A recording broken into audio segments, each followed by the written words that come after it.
So I promised you a video on academic writing, and here I am, peddling my academic writing videos.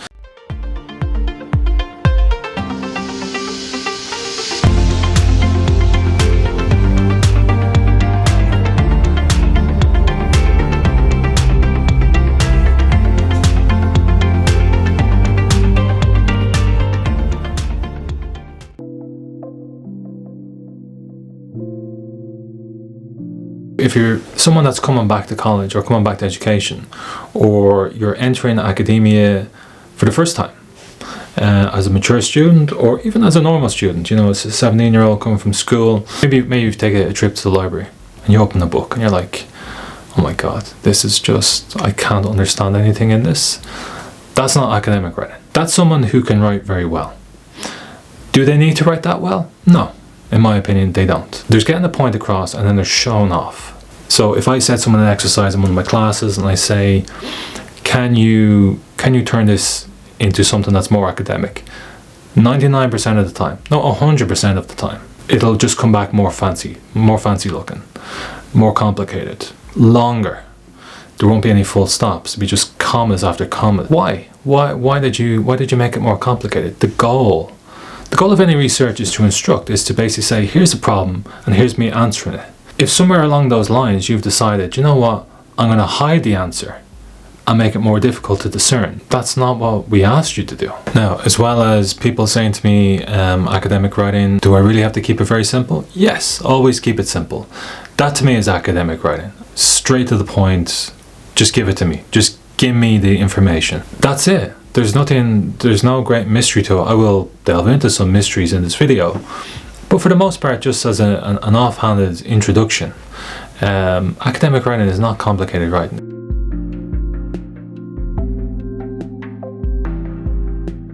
I often use the term the art of rhetoric when referring to academic writing, because I do see a link between the way politicians speak, the way flowery, ornate language is constructed, and how people construct their sentences in quote-unquote academic writing. And I always use these particular examples. So when I'm teaching people in class how to do academic writing, I'll use this example. It is a 2-sentence monster, and we can just see it's just, in literature, the notion of time assumes an undeniably paramount role akin to, I won't even finish it because it's just, it requires multiple breaths and multiple readings to try and get the hang of it. So I put that in an exercise and say, okay, let's make this more academic. People will try and make that more complicated, and that's bizarre. Bizarre notion to me. But I basically come back and go, no, this is the more academic form of the sentence. So we can see here, time plays a central role in literature, shaping a narrative with its complexities and possibilities as it traverses the tapestry of human experience. It's still a little bit busy, but it's a clear, stark contrast from what came before it. And it gets to the point quicker. Now, you could argue that the point of it is itself a little bit flowery, but you know, that is the nature of the topic. And some fields, let's say the philosophical field, is going to be a little bit more finicky, a little bit more ornate than, let's say, the social sciences or the pure sciences, which are much more straightforward.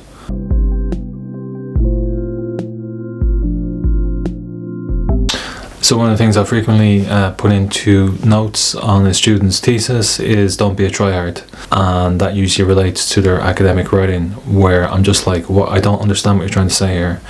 I have a feeling it's something complicated, but doesn't need to be complicated. The famous term is like, if you can explain something complex to me simply, I'm going to assume you're a master at it.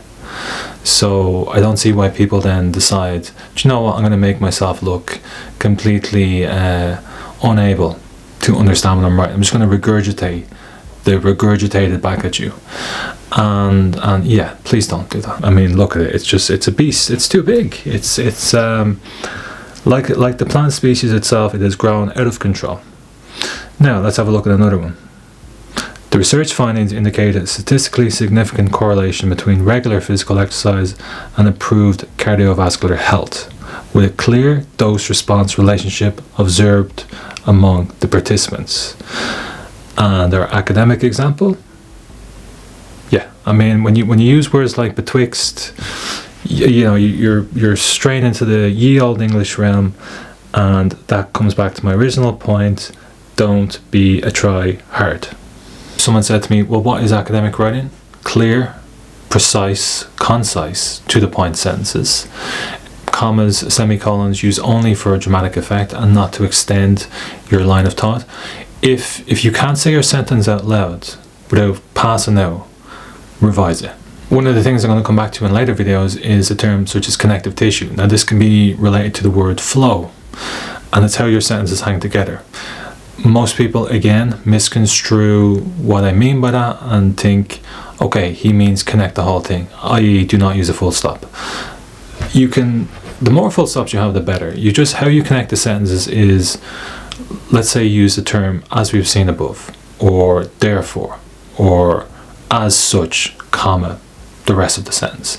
There's no need to string it all together in some sort of combo.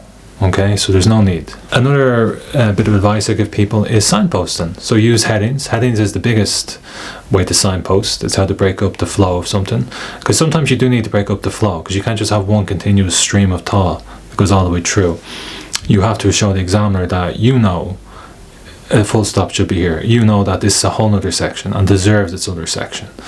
So signposting, very important. Other thing as well that comes, we dovetail back into the earlier video on critical reading and reading and critiquing people, is don't assume that the person reading your work knows what you're talking about.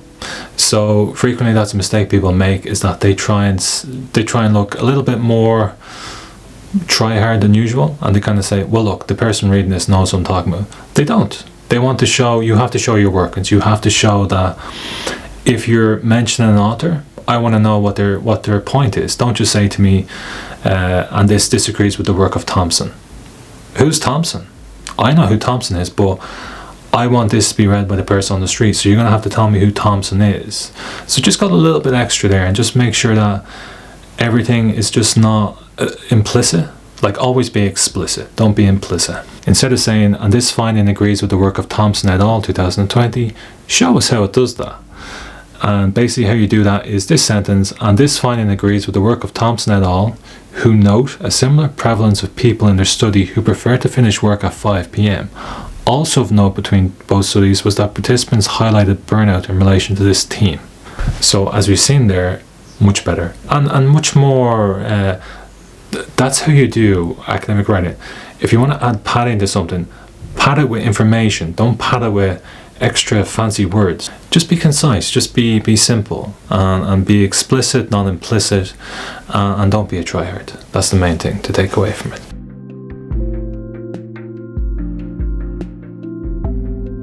So the next videos will be a little bit more complicated. I'm going to go into critical engagement, and I'm also going to look at flow. And to me, if you can master flow and critical engagement, that sort of knocks out all the other points I made in this video. Just remember, everything is first draft. You're going to be in multiple first drafts. Second draft is what we dream of.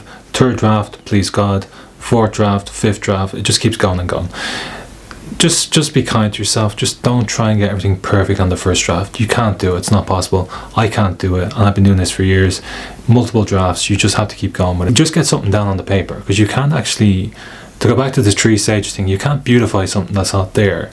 It has to be a mess before you make it beautiful. Yeah, I mean, first drafts, look, they're like these videos, you know, they're going to be raw. They're going to be like the lighting's all over the place. I'm saying, you know, I'm saying, no, and all that. These things take time. You know, you can't be, I'm going to hope that you're going to join me on this journey. As I get better at doing these videos, you're going to get better at doing academic writing. So let's just put a pin in it for the moment and say that academic writing, the basics, has been sort of covered. So the next video is critical engagement and flow. We're going to look at things in a little bit more detail and hope to dovetail back into the whole literature review as a whole and really sort it out.